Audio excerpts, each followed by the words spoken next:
I would consider myself a pretty good Pokemon player. I have almost 10 years of experience with these games, which is over half my life, and I've developed some favorites in that time. So with the release of Gen 9, I thought it'd be fun to rank my top 20 Pokemon and share my thoughts with you guys. Weirdly enough, there weren't any Dragon types on this list, despite Dragon being my favorite. The Pokemon that did end up making this list might surprise you, however, starting with number 20, Magmar. Magmar is an interesting Pokemon. As you might soon come to realize, a lot of these Pokemon are up here based on my experiences with them, along with how fun they are to play and how much I like their designs and stuff. Magmar is one of those mons. I had no opinions either way on Magmar before I played a White 2 randomizer Nuzlocke a little while back, where I got one with No Guard. No Guard is an ability that means neither your attacks nor your opponents will miss, which is incredible in Nuzlockes. This would be great on its own, since it came with Fire Blast, a move with notoriously low accuracy, but Black and White 2 have some move tutors in a few cities that can teach your Pokemon predetermined moves. In randomizers, however, these moves are randomized. One of the moves the Nacarian City tutor had was Horn Drill. Now, this run was a bit weird with what moves I couldn't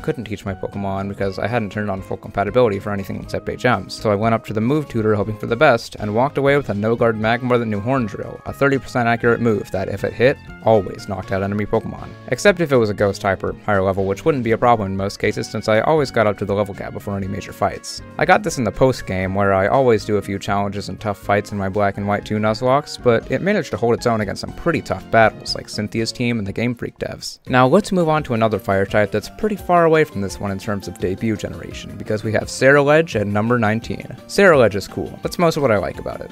It has a really neat design, and Fire Ghost is a typing I really enjoy. It has the signature move Bitter Blade, a 90 power fire move that drains the opponent's health and heals you. Combined with its great attack, this can do really well against more bulky opponents. It has some fun sets in OU, the most popular singles metagame, where it uses Bulk Up or Sword Stance really well. One of its drawbacks is its pretty middling speed, which holds it back as opposed to Pokemon like Chien-Pao or Shiyu, but it's still a great Pokemon with some really cool sword hands. Speaking of swords, we've got Samurott at number 18. I was pretty surprised to find Samurott on this list too. Beating out starters like Infernape or Greninja, Samurott has seen a bit of use on my teams recently. I had a Snowcloak Duat in my White 2 randomizer, it didn't last very long, but I had a full-fledged Samurott on my team for the majority of a White 2 Nuzlocke I did a while back. I lost, but still. Samurott does surprisingly well in Unova, especially Black and White 2. It's a bulky water type, something you might have trouble finding in Unova, and it matches up really well against a lot of the fights in the game. In terms of major battles, Emboar does a lot better, beating the Bug Gym, doing okay against the Poison Gym. It beats Black and White 1's normal and Ice Gyms, I guess. Wow, this really doesn't do well against a lot of gyms. Regardless, it beats a majority of most of Colress's teams and is bulky enough to hold its own against Marshall and Chantal's teams, as well as being super effective on Grimsley's Pokemon. Despite this, Samurott is my favorite pick in Gen 5, despite its Fire-type counterpart's Nuzlocke expertise. Now, from one starter to another, I want to talk about Rowaboom and Grassy Glide. My number 17 pick is based mostly on my competitive experience with it, because I've only ever played through Shield once and I picked Scorbunny. I got into Smogon around the release of Gen 8, and Rowaboom was one of my favorite Pokemon to use. Its hidden ability, Grassy Surge, sets up grassy terrain when it switches in. Grassy terrain affects Pokemon on the ground for 5 turns, and it boosts grass moves power by 50%, heals all Pokemon by 1/16 of their HP every turn, and halves the power of Earthquake, the best physical ground move in the game. All of this already makes Rowaboom an incredible Pokemon, with its stab boosted further and an incredible pivot against the most strong ground types. However, Rowaboom also gets the move Grassy Glide, a 70 base power grass type move until Gen 9 that has +1 priority on grassy terrain, which, as we already established, Rowaboom sets up when it switches in. This means Rowaboom has an incredibly strong priority move that can fire off for 5 turns, which, when combined with moves like Sword Stance and Knockoff as well as a Life Orb to hold, gave it a strong place in Gen 8 OU. And then it was locked out of Gen 9 and Grassy Glide's power was nerfed anyway, but probably making it a bit worse. Regardless, I have very fond memories of playing Rowaboom back in Gen 8. Now, let's hop back to Gen 1 with number 16, Nitto King. Nitto King is one of the best Pokemon to use in Nuzlocke. Not only does it have a pretty good typing, but it also has an attack stat of 92. This would be pretty average if it didn't also evolve from a Moonstone, something you get in the Kanto games right after the first gym. You also can get a Nidoran pretty easily in the Gen 1 games, meaning that you can have a level 16 fully evolved Pokemon with a base stat total of 495 before you even reach Misty. You can evolve it before it even gets Thrash too, because unlike other Stone evolutions, it doesn't still need to be Nidorino to get it. Unfortunately, it doesn't do great against Misty herself because of its ground typing and the fact that it gets Thrash after the level cap, but that same ground typing lets it work together with Diglett or Dugtrio to take down Lieutenant Surge, and its poison typing makes it neutral to Erica. It destroys Koga and does great against Blaine, but it's not super useful against Giovanni or Sabrina. By this point though, you'll already have some great answers for them, and Giovanni is a pushover, so that's fine. Right before the league, you get Earthquake, 100 base power move with 100% accuracy, which, coming off Nitto King's great attack stat and gaining stab from his ground type, does good work against Bruno and in Gen 1, Agatha. I'm also currently using one in a Heart Gold randomizer, and I got pretty lucky with TMs, giving it Boomerang and Cross Poison and making it an absolute monster. All in all, I love this guy. Now, on to another even stronger Pokemon. We literally have God at number 15. I got Arceus in a White 2 randomizer Nuzlocke, which brings up a couple problems. First, the random abilities means that its main gimmick of changing types when holding different plates, which I got a lot of. By the end of the run, I actually had 3 metal plates. Doesn't work. It also gets Judgment, the move that changes type based on its plate, at level 100, meaning I didn't get to use its multi-type gimmick at all. Despite this though, it was still obviously the star player of the team for the entire rest of the run. All its base stats are 120, which makes it amazing all around, and this particular Arceus had, wait for it, Huge Power. This is an ability usually reserved for pretty weak Pokemon like the Azumero and Diggersby lines, as well as Mega Mawile for some reason. However, Arceus is Arceus. This thing with Huge Power meant I was basically firing off 240 power extreme speeds the whole run. Now, admittedly, I probably should have banned this thing, but I'm not that good at Nuzlocks. Pokemon Black and White 2 are really tough games to Nuzlocke, especially when you do the post games like I do.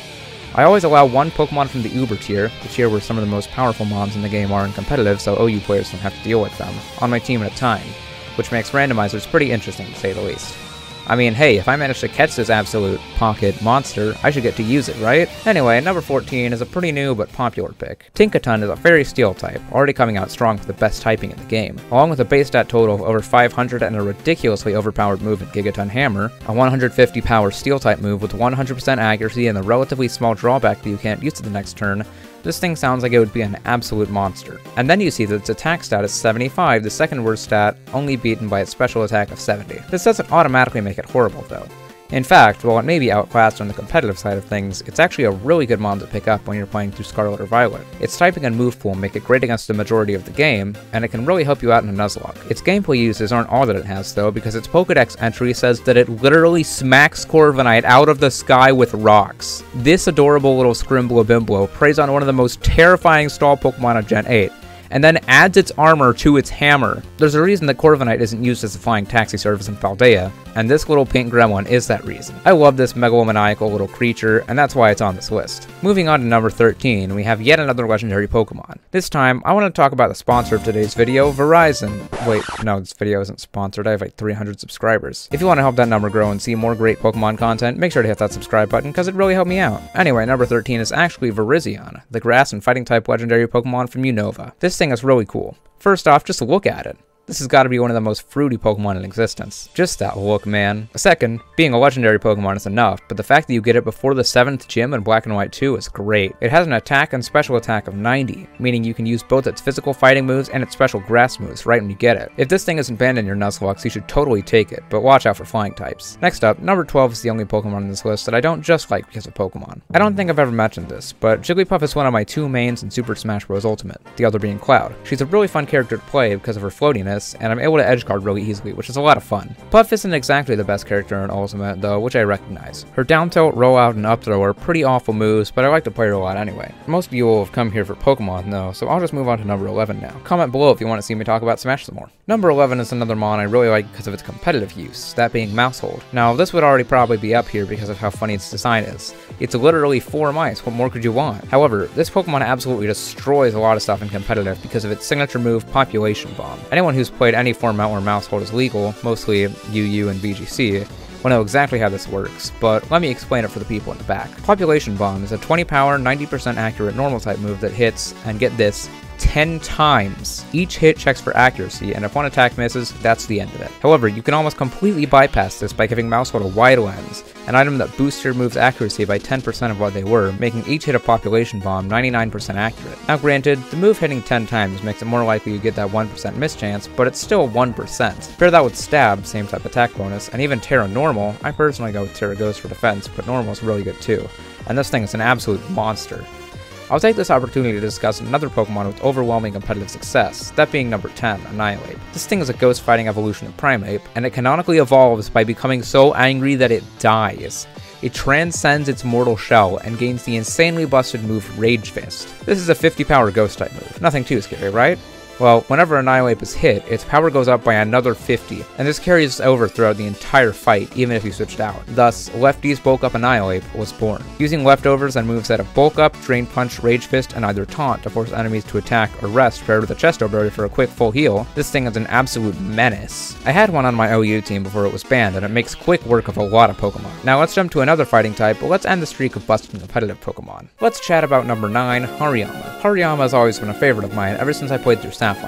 I got a Makuhita in Dewford, and once it evolved and gained an HP stat higher than God and a matching attack stat to boot, I knew this thing was going to become a staple of any teams I could cram it onto in the future. This thing is so good in runs that it's not even funny.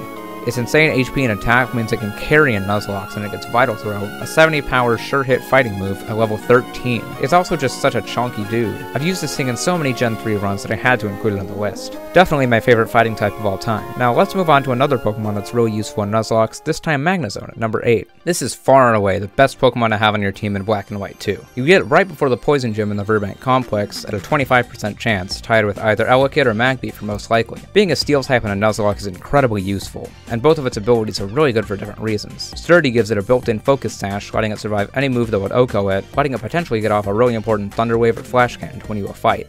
And Magnet Pull gives you an increased chance of encountering other Steel types as your first find on any route, giving you a potential new team member should something bad happen. It's also good against a ton of fights, beating the Poison, Bug, Flying, and Water gyms outright, being useful against some of Ellis's Pokemon, and resisting everything Colress can throw at you. It's also good against a select few Pokemon in the league, including Chantal's Jellicent and Iris's Lapras, and resisting a lot of their Pokemon's attacks too. It also has insane defense and special attack, rivaling even Arceus with its Stab, Thunderbolts, and Flash Cannons. All in all, definitely the most useful Pokemon in Black and White 2 by a long shot. Now let's go ahead and discuss a slightly less useful Pokemon, but a really good one all the same, because at number 7 we have Crobat. Crobat is a Pokemon I always like to have on my team in Black and White 2 because of its sheer speed and attack. This is one of, if not the fastest Pokemon you could possibly have in these games.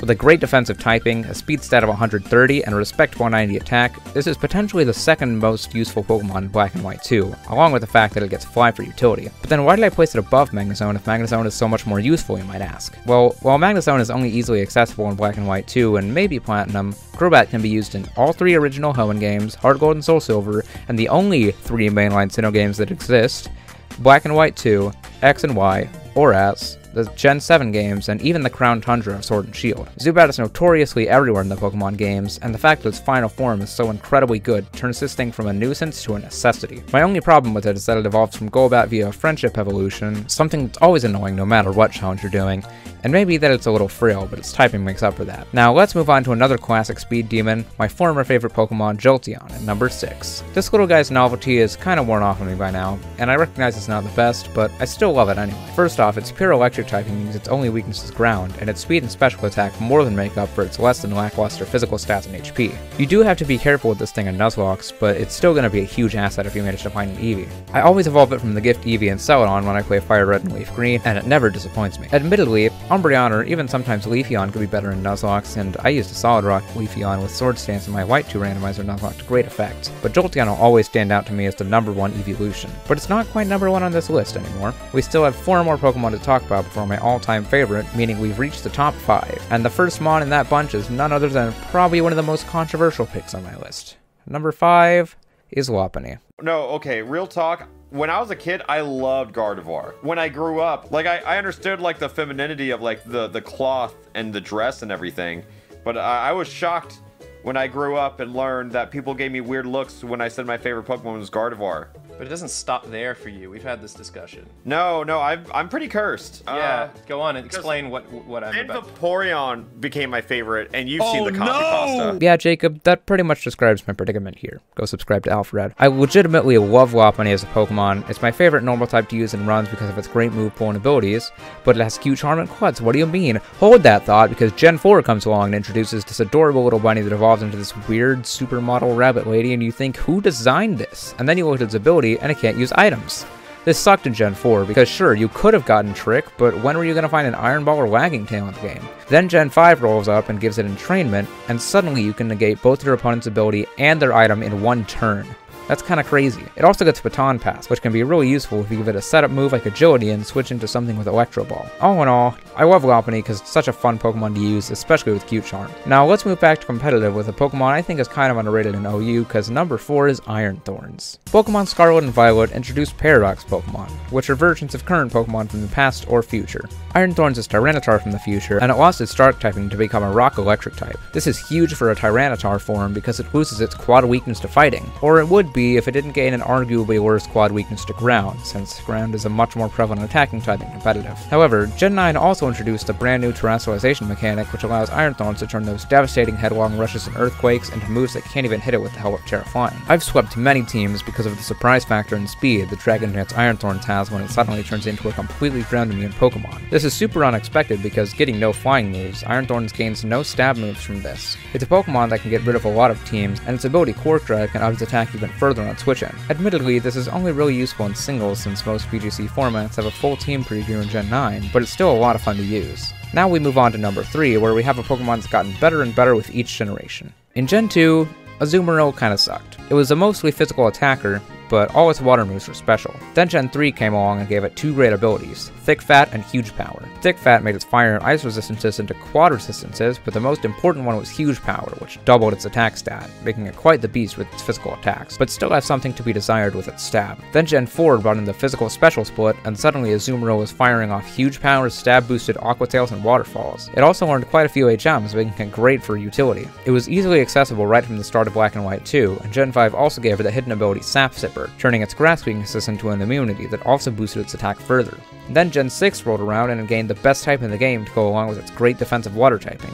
It became a Fairy type, and suddenly was shooting Huge Power, Stab, Play Rough along with its physical water moves. Since then, it's been a force to be reckoned with in the main series, and is even an OU in Gen 9. But now let's move on to another Gen 9 OU Mon, and the final one of this list. The fully evolved Grass-type starter Mioskarada at number 2. All kinds of competitive players are having fun with this amazing Grass type, and it's no surprise why. With great attack, speed, and an excellent move pool, it's an incredible Pokemon. That's not all though. Its signature move Flower Trick is a 70 base power Grass move that never misses and always crits. This means it bypasses any defense boost the opponent has set up and gets boosted even further with Terra Grass. On the other hand, you can also use Terra Poison for defense and get rid of that pesky quad weakness to Bug. Its abilities are great too, with Overgrowth strengthening Flower Trick and the nerfed but still pretty great Protean, making the first move it uses Stab. All in all, an incredible Grass type Pokemon with a lot of good competitive uses. But now it's time to move on to number 1, my favorite Pokemon, and a pick that surprised even me. My favorite Pokemon is Bana. This thing has a pretty awful base stat total of 455. Being a fully evolved ghost type with those stats kinda sucks, and it's not even that great defensively. Its best stat is a relatively outstanding 115 attack, which is part of why I like it. This thing is probably the best ghost type in Helen, even gaining a Mega and Oras that sent its attack through the roof. Before the physical special split, all ghost type attacks were physical, meaning that Pokemon with high special attack like Gengar or Dusclops couldn't effectively use their strong stab moves. Bana didn't have such weaknesses. This thing was firing off Stab Shadow Balls back in Emerald like it was nothing, aided greatly by its incredible attack stat. Its design for both its base and Mega forms is great, and I love its concept that it's just a haunted old doll, eternally searching for revenge on its old owner. Let me just say, if I had that doll, I would have kept it my whole life. Ghost type Pokemon have both some of the most unsettling but in-depth backstories ever, and I love that a lot. Congratulations to Bana, a Pokemon whose name I only learned to spell right a couple days ago for making the very top of this list. Well, that was a long one. I hope you guys enjoyed this video, and if you did, hey, why not leave a like and comment down below what your favorites are. I'd love to see what you guys think. Also, consider subscribing if you want to see more Pokemon content from me, because I'm going to be releasing another Pokemon-related video sometime soon. With all that said and done, this has been a really fun video. However, it's over now. So until next time, this is Shoot Kapow, over and out.